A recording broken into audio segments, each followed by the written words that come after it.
Donald Trump, sa victoire est attendue sur beaucoup de fronts et beaucoup de sujets qui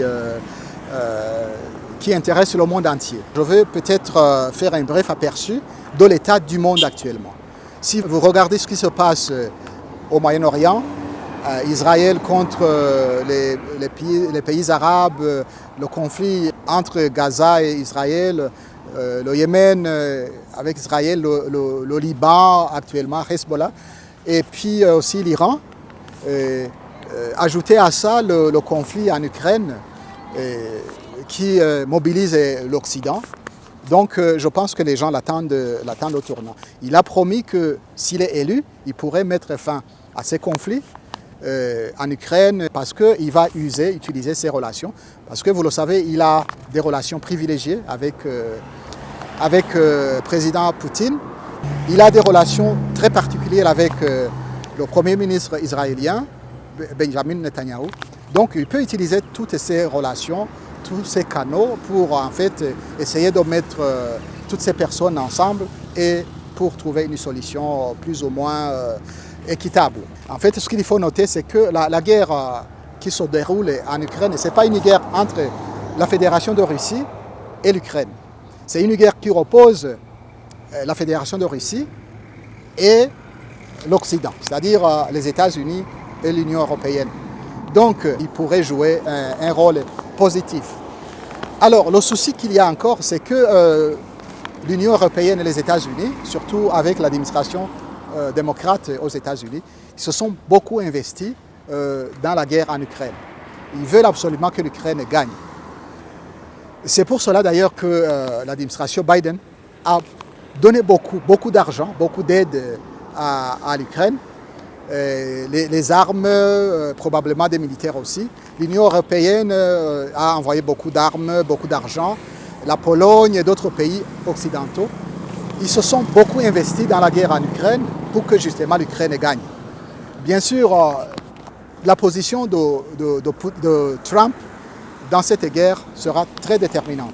Si ces aides-là que l'Occident donne à l'Ukraine s'arrêtent et que peut-être le soutien militaire, financier et autres s'arrête ou diminue du moins, donc l'Ukraine ne sera plus à mesure de mener cette guerre et à un certain moment, elle sera obligée de négocier avec la Russie. Je pense que pour l'Israël, l'essentiel c'est que les otages puissent rentrer. S'il parvient à convaincre Netanyahou de ne pas continuer dans la logique de guerre totale, et si les bombardements continuent, si la guerre continue, les chances de retrouver ces otages vivants sont très moindres. On l'a vu avec le mandat précédent du président Trump, l'Afrique ne l'a pas beaucoup intéressé. Mais ce qui est important, c'est qu'il n'y a pas eu de guerre qui a éclaté pendant le mandat de Trump. Et même ceux qui étaient en guerre ont obtempéré un peu leurs ardeurs et je pense que l'Afrique s'est trouvée plus stable. Vous savez, si nous prenons l'exemple de la guerre à l'est du Congo, qui nous préoccupe tous comme voisins de la RDC,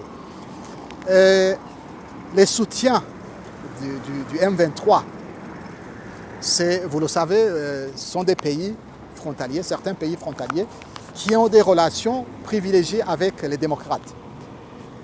Vous savez, à un certain moment, les démocrates, en 1994, c'est eux qui étaient au pouvoir. Et vous avez vu ce qui s'est passé dans la région, au Rwanda notamment. Donc ces liens existent et c'est toujours exploité. Donc dès qu'il y a un changement de pouvoir qui bascule du camp démocrate au camp républicain, je pense que ces gens-là, leur soutien, que ce soit financier ou diplomatique ou moral, ils vont quand même tempérer pour voir, ne fût-ce que voir la position que le nouveau gouvernement va adopter par rapport à eux. Et en attendant, je pense que les hostilités vont diminuer d'ampleur. Et pour le Soudan, l'Amérique est écoutée. Comme une grande puissance, si une fois Trump prend position, pas pour soutenir tel ou tel, mais pour leur dire que voilà, il faut trouver un terrain d'entente. Vous avez causé autant de souffrance à la population civile, donc essayez de trouver un terrain d'entente. Je pense que les gens vont écouter. Et le souci que j'ai, On l'a vu avec Trump, on l'a qualifié, à tort ou à raison, je ne sais pas, d'imprévisible. À cette imprévisibilité peut s'ajouter aussi les intérêts des États-Unis. Donc, il y a ce qu'on appelle continuité dans la politique étrangère.